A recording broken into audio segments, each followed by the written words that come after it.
Hey, ladies, how can you have more self compassion when it comes to yourself and your relationship with your man, your husband, your significant other?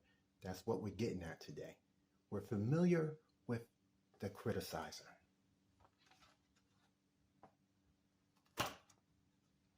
Because when we have an argument with our spouse, we're familiar with the criticizer.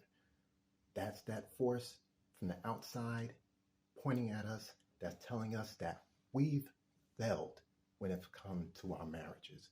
We failed when it came to that argument with our significant other.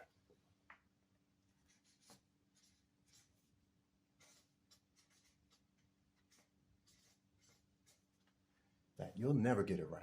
You are a loser.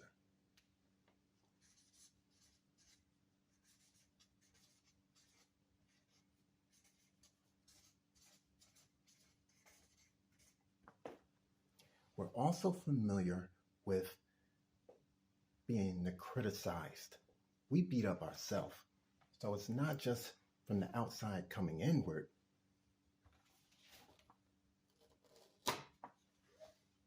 We oftentimes say to ourselves,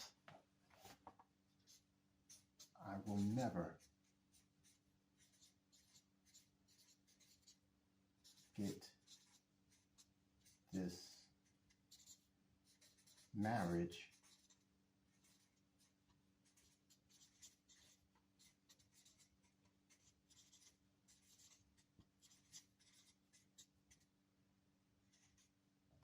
I will never get this marriage thing right.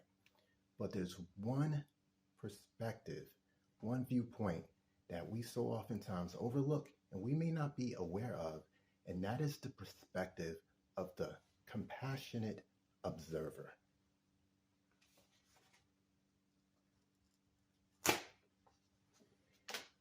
In your relationship with your man, your husband, you must keep the perspective of being the compassionate observer. It is not about the things that are happening, but it's more so your attitude towards the things that you are experiencing. You're not a loser, but more so you have to have the attitude that we will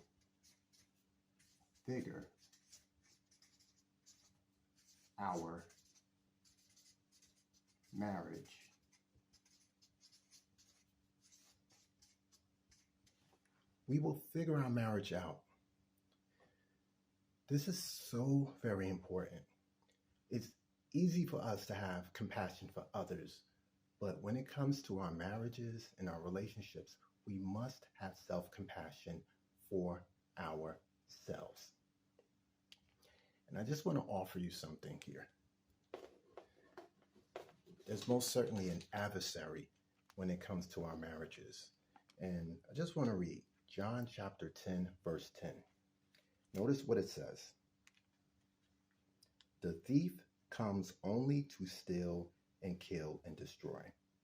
I have come that they may have life and have it to the full. Trust and believe. When you're having an argument with your man, your husband, the adversary is happy. We can't be reactive. We must be proactive when it comes to our marriages. God wants us to have an abundant life, not just for us personally, but He wants us to have an abundant life when it comes to our marriages, because our marriages are God's sacred institution. So He wants us to be happy and to be joyous and have a full and loving and healthy marriage. What do you think?